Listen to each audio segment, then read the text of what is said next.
Bəzən tarix qələbədən yox, neft damlalarından, çəkic səsindən, sadə insanların arzularından başlayır.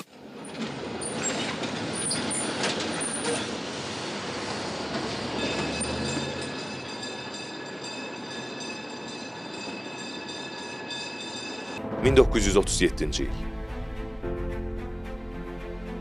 Neft qoxusu gələn şəhərin dərinliklərindən bir klub doğulur.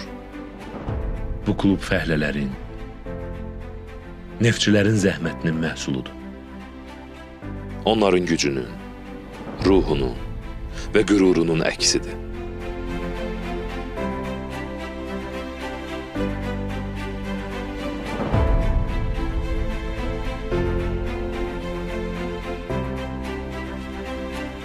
...1951-ci il. Sonradan Neftçinin və Azərbaycan futbolunun məbədinə çevrilən, hazırda Neftçinin sabiq oyuncusu, unudulmaz hakim Tofiq Bəhramovun adını daşıyan Respublika stadionunun açılışı. Artıq 2 ildir yüksək liqada oynayan Ağqaralar həmin gün bayramı bayrama çevirməyə bilməzdi. Vilnius Spartakı 4-0 hesabı ilə məğlub edilir. 21 yaşlı super qolçu Ələkbər Məmmədov toplardan ikisinin müəllifi olur. Məmmədov Neftçinin ən parlaq dönəmlərinin ilk icarçısıdır. Hesabı Bakılılar açdılar. 1966. Neftçi SSR çempionatının bürünc mükafatçısıdır. İlk dəfə olaraq bir Azərbaycan komandası böyük ölkəni özü haqqında danışmağa vadar edir. Heyətdə Kramarenko, Tuayev, Babayevlər kimi tanınmış və güclü futbolçular var. Amma Anatoli Banşevski hər kəsdən seçilir.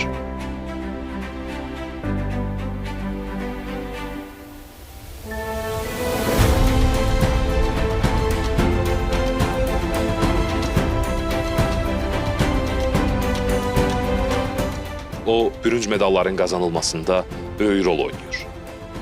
Ondan əvvəlsə onun adını artıq dünya eşidir. İngiltərədəki dünya çempionatında Anatoli SSR millisi ilə yarım finala çıxır. 6 il sonra isə Avropa çempionatında final oynayır. O bir ikonadır.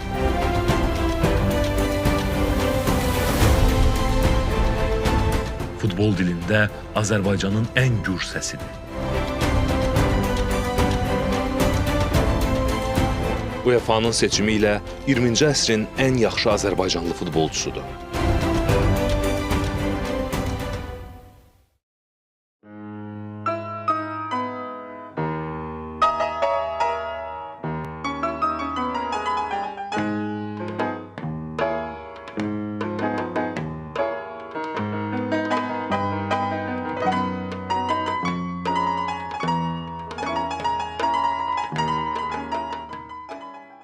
...1970-80-ci illər. Azərbaycanın SSR-nin tərkibində sabitlik və inkişaf qazandığı illər. Sənayedən mədəniyyətə, elmdən idmana qədər Azərbaycan SSR-yə və dünyaya dahi şəxslər bəxş edir.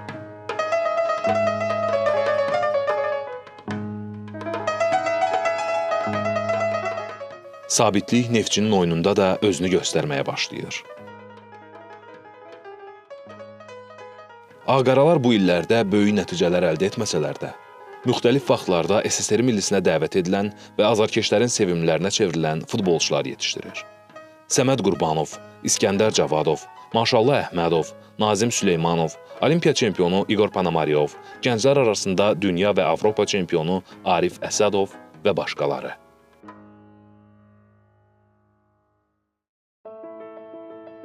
Yeni dövr, yeni reallıqlar, yeni ağrılar və yeni ümidlər.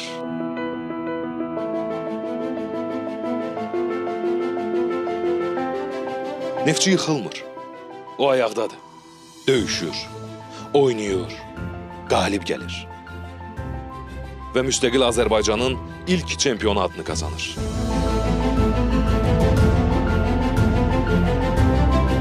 Bundan sonra həm 90-cı, həm 2000-ci illərdə bir neçə qələbə ilə ölkənin ən titullu klubuna çevrilir. Bendiza, 50 ceza, orta alanda Nepo Bela şut, düzenlemesi var. Gol! 1-0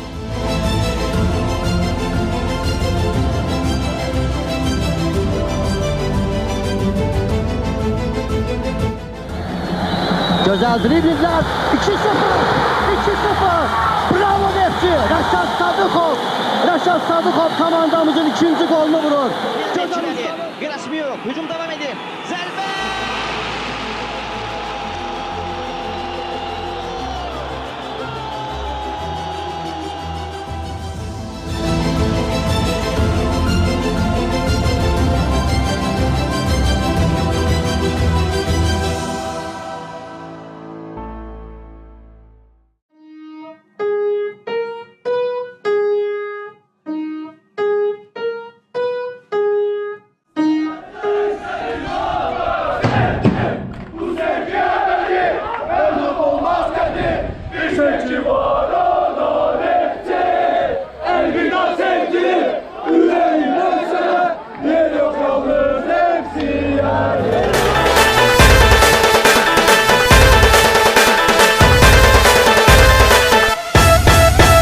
...2012-ci il.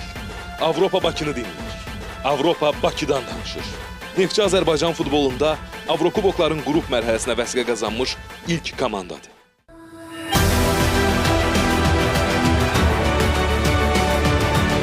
Qollar.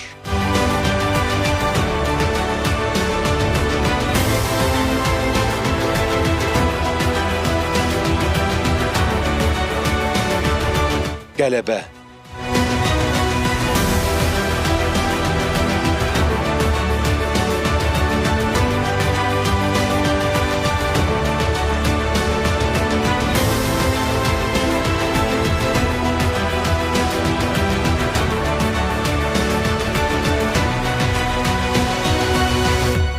Və yatmayan şəhər.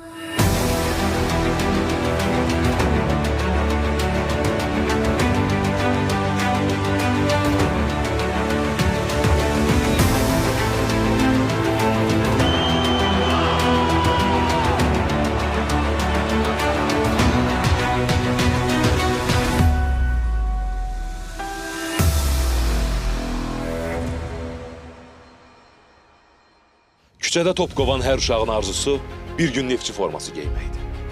Və bu artıq 90 ildir ki, belədir.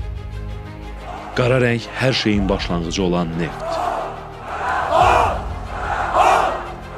Ağ rəng hər birimizin qəlbimizdə daşıdığımız arzular. Neftçi sadəcə klub deyil, o Bakı küçələrinin səsidir.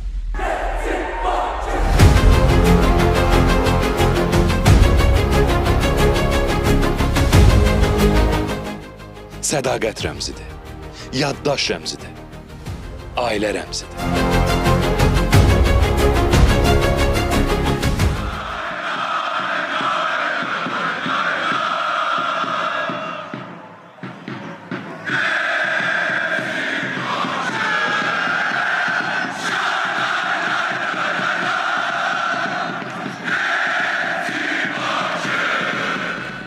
Hər il yalnız irəli.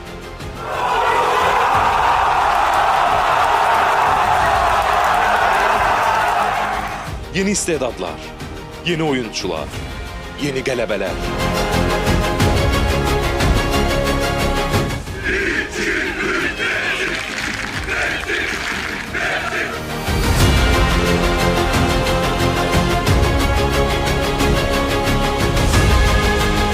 Amma ürəkdə bir olan yalnız iki şey var. Neftçi və Bakı. Çünki Bakı elə Neftçi, çünki Neftçi elə Bakının özüdür. Azərbaycandır. Bizik əbədiyyətə qədər.